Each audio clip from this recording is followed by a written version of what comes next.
Hello बच्चों, कैसे हो सभी लोग। तो हमारे पास यहाँ प्रश्न दिया हुआ है कि हमें क्या करना है, फलन का समाकलन करना है।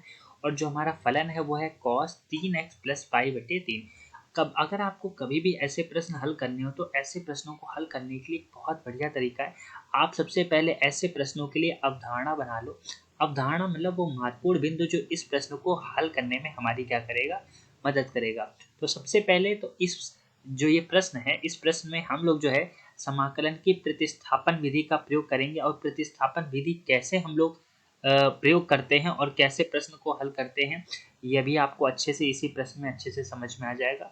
और दूसरा क्या है, आपको ये जो फलन है आपको पता होना चाहिए कि ऐसे प्रकार का फलन का समाकलन क्या होता है। जैसे ये कॉस का फॉर्मेट है, तो कॉस का समाकलन क्या होता है, वो होता है साइन एक्स प्लस सी। इतनी सी बात अगर आप याद रखोगे तो ये प्रश्न बहुत आसानी से जो है वो हल हो जाएगा। तो चलिए सबसे पहले हमारे पास जो प्रश्न दिया हम इसको लिख लेते हैं। प्रश्न दिया है cos 3x प्लस पाई बटे 3 dx, ये हमारा प्रश्न है। अब हमें तो पता है कि cos x का समाकलन क्या होता है, लेकिन यहाँ पे 3x प्लस पाई बटे 3 है। ये अगर यहाँ पे x होता या फिर इसी के जैसा होता तो फिर ये प्रश्न आसानी से हल हो जाता। तो हम लोग क्या करते हैं, जो यहाँ पे ये पार्ट है इस पार्ट को हम लोग कुछ मान लेते हैं। तो हम लोग मान लेते हैं, माना 3x प्लस पाई बटे 3 बराबर t। ये हमने इसको समीकरण नंबर 1 मान लिया। अब क्या करते हैं, समीकरण 1 का x के सापेक्ष अवकलन कर देते हैं। समीकरण 1 का x के सापेक्ष अवकलन करने पर, x के सापेक्ष अवकलन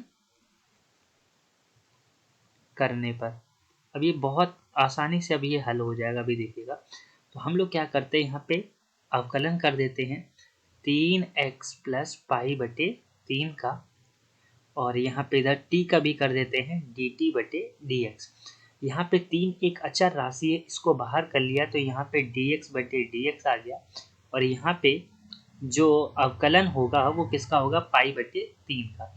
इधर आपका dt बटे dx है। x का समाकलन जो x का अवकलन जो होता है वो 1 होता है, तो 3 गुणे 1, और किसी भी अचर राशि का जो अवकलन होता है वो 0 होता है। यह आ गया dt बटे dx। अगर हम लोग यहाँ पे देखें तो यहाँ पे आ गया है 3 बराबर dt बटे dx। अगर हम लोग यहाँ से dx का मान निकाल ले तो ये आ जाएगा dt बटे 3। ये हमारा समीकरण नंबर 2 आ गया। अब क्या करेंगे, समीकरण 1 और 2 की सहायता से जो दिया गया समाकलन है इसको हम लोग परिवर्तित कर लेंगे। तो यहाँ पे लिखेंगे समीकरण 1 व 2 से।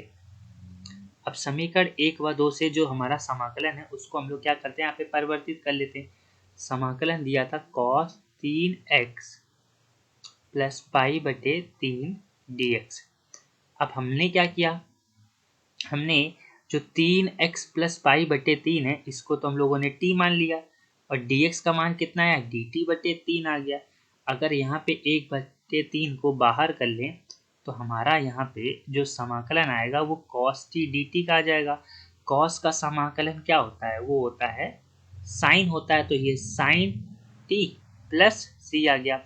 और जो t है वो हम लोगों ने समीकरण 1 में कुछ रखा हुआ था, तो समीकरण 1 से t का मान रखने पर, t का मान रखने पर जो हम लोगों ने माना था, अब उसी का मान हम लोग जो है वो यहाँ पे रख देंगे और हमारे प्रश्न का उत्तर आ जाएगा। 1/3 साइन 3x प्लस पाई बटे 3 प्लस सी। तो जो दिया गया प्रश्न है उस प्रश्न का जो सही हल होगा वो यही हो जाएगा। तो मैं आशा करता हूँ कि ये प्रश्न आपको बहुत अच्छे से समझ में आ गया होगा। धन्यवाद।